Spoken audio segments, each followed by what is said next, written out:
adesso avevano chiesto di intervenire due deputati. Il deputato Iannuzzi, prego.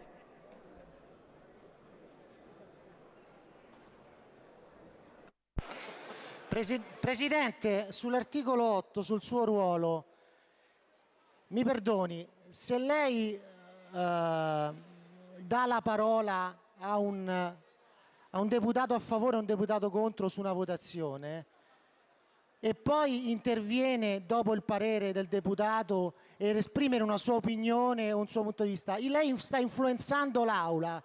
Allora, visto che il suo ruolo dovrebbe essere super partes qui dentro perché è stata votata trasversalmente da tutti i gruppi e perché rappresenta tutta l'Aula, la pregheremmo di astenersi almeno in questi casi, in tutti i casi, dall'esprimere la sua opinione e dal commentare l'espressione e la posizione di un deputato a favore e un deputato contro su una votazione, altrimenti se lei non si sente in grado di rappresentare quest'Aula in modo imparziale è meglio che si dimetta, così entrerà qualcuno forse che è più imparziale di lei. Grazie.